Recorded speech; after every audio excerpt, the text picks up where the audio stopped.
성경을 오해하지 않고 온전히 이해해야 하나님과 예수님의 역사하심을 온전히 이해할 수 있게 됩니다.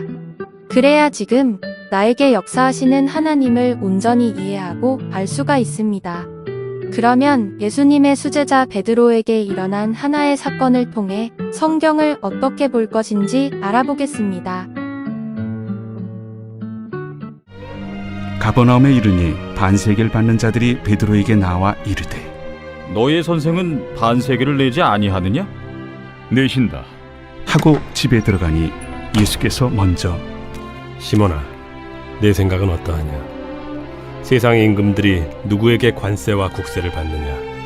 자기 아들에게냐, 타인에게냐? 타인에게니이다. 그렇다면 아들들은 세를 면하리라.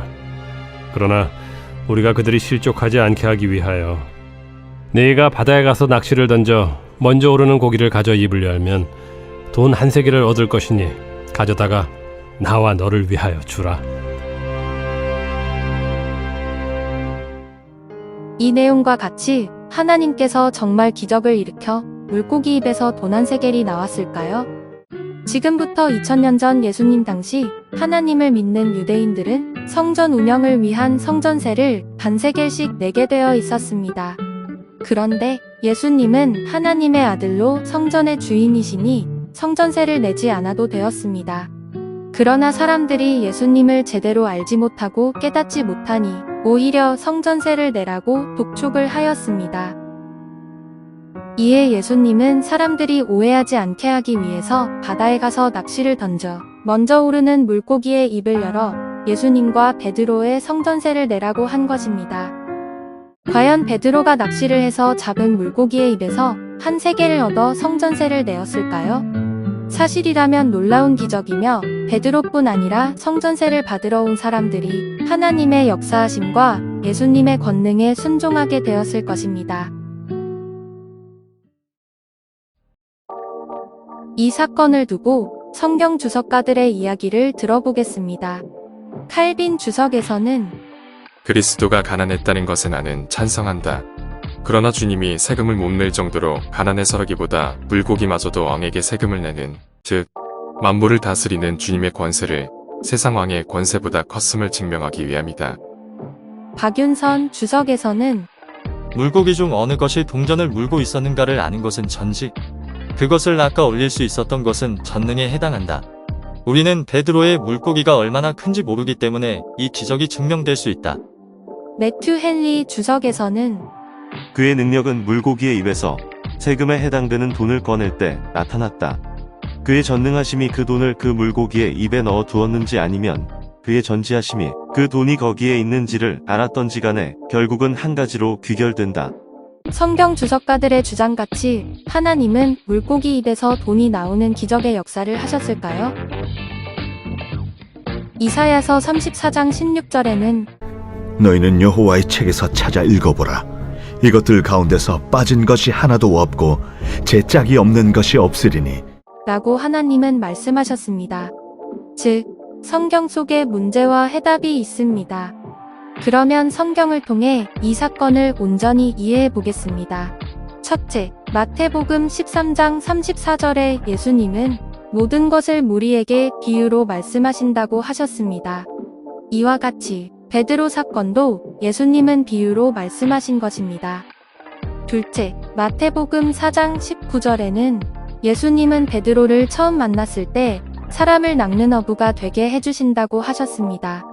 즉, 예수님께서 말씀하신 의미는 베드로에게 물고기를 낚으러 바다에 가라고 하신 것이 아니라 세상 바다에 나가서 말씀으로 사람을 낚아 그에게서 한 세겔을 얻으라 하신 것입니다.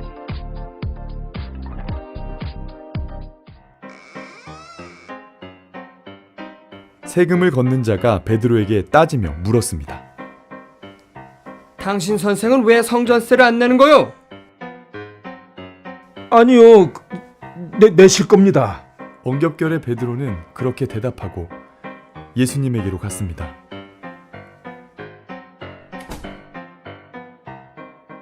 베드로가 말을 꺼내기도 전에 예수님은 말씀했습니다. 바다에 가서 낚시를 던져라. 그리고 제일 먼저 잡힌 물고기의 입을 열면 돈 한 세개를 얻을 것이다. 그것을 가져다가 나와 너를 위해 성전세를 내라. 알겠습니다.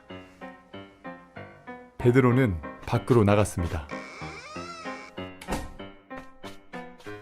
그러나 베드로는 문자 그대로 낚시를 하기 위해 바다에 간 것이 아니었습니다. 예수님을 처음 만났을 때 예수님께서 베드로에게 한 말이 있습니다. 내가 당신을 사람을 낚는 어부가 되게 해주겠어. 그 말을 기억하고 있었기에 베드로는 예수님의 말을 바로 이해할 수 있었습니다. 예수님은 베드로만이 알아들을 수 있는 비유로 말씀하신 것이었습니다. 베드로는 세상 바다에 나가 예수님께 배운 복음을 전파했습니다.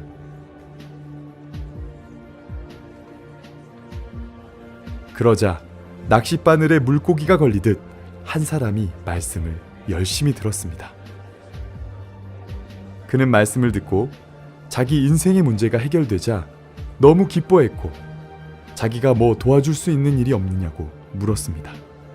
그 말을 들은 베드로가 성전세를 못 내고 있다는 말을 하니 그 사람이 선뜻 한 세개를 꺼내어 베드로에게 주었습니다.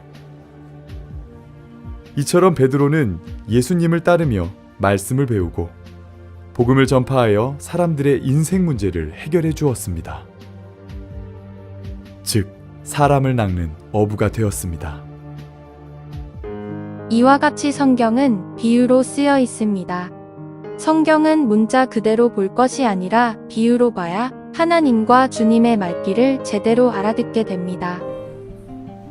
갈릴리 바닷가에 베드로라는 어부가 살고 있었습니다.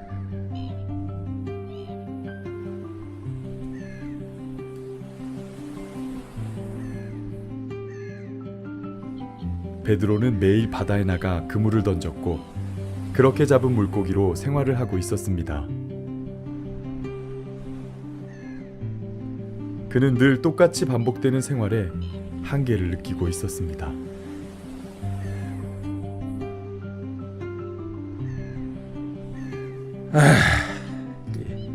난 평생 이렇게 살아야 하나? 늙어 죽을 때까지 물고기만 잡다 죽는 게 내 팔자인가?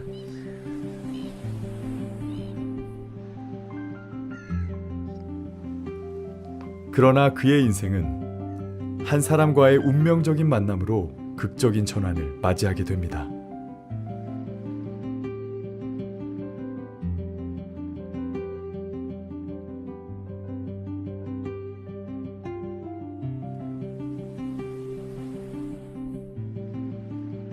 그날 베드로는 밤이 새도록 고생고생하며 그물을 던졌지만 물고기를 단 한 마리도 잡지 못했습니다.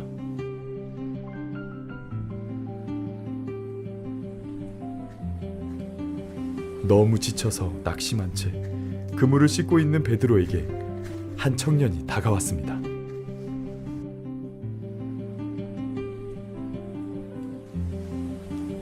이 청년은 다름 아닌 예수 그리스도였습니다. 예수님은 이곳저곳을 다니며 사람들에게 하나님의 복음을 전해주고 있었습니다. 사람들에게 말씀을 전하고 싶은데 당신의 배가 필요하오. 나를 당신의 배에 태우고 육지에서 조금만 나가주시겠소. 예수는 베드로에게 정중하게 부탁을 했습니다. 베드로는 몸도 마음도 너무 지쳐 있었지만 흔쾌히 승낙했습니다. 좋습니다. 타시죠. 베드로는 예수님을 배에 태운 후 노를 저었습니다. 그리고 예수님의 옆에서 그가 전하는 말씀을 들었습니다. 사람들이 궁금해하는 인생 근본의 문제를 풀어주는 예수님의 말씀을 들으며 베드로는 생각했습니다. 이 사람이라면 내 인생 문제도 해결해 줄 수 있을 것 같은데. 베드로는 고민하고 있었던 인생 문제를 고백했습니다. 날이 새도록 그물을 던졌지만 한 마리도 잡지 못했습니다. 이런 일은 처음입니다. 깊은 데로 가서 그물을 내려보시오. 여태까지 했어도 안 잡혔는데. 그러나 베드로는 예수님의 말에 순종했습니다.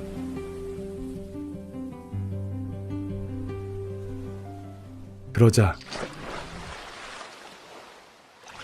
마치 배가 가라앉을 정도로 그물이 찢어질 정도로 많은 물고기가 잡혔습니다. 베드로는 충격을 받았습니다. 예수님은 인간의 지혜를 뛰어넘는 뭔가를 가지고 있다고 직감했습니다. 베드로는 예수님에게 자기 인생의 고민을 고백했습니다. 저는 평생을 업으로 살아야 할 팔자인가요? 예수님은 대답했습니다. 나를 따르시오. 내가 당신을 사람을 낚는 어부가 되게 해주겠어. 베드로는 모든 것을 버리고 예수님을 따랐습니다. 예수님을 만나기 전에는 평범한 어부에 불과했던 베드로는 예수님의 말씀을 듣고 자기의 고심하던 문제를 해결받았으며 모든 것을 버리고 예수님을 따랐습니다. 베드로와 같이 우리도 이 시대 주님의 말씀을 들으면 자신의 인생 문제를 해결받는 기적이 일어납니다. 생명을 구원받는 것이 최고의 기적입니다. 말씀을 듣고 깨달아 주를 따름으로 자기의 영혼을 구원하는 삶이 바로 기적인 것입니다.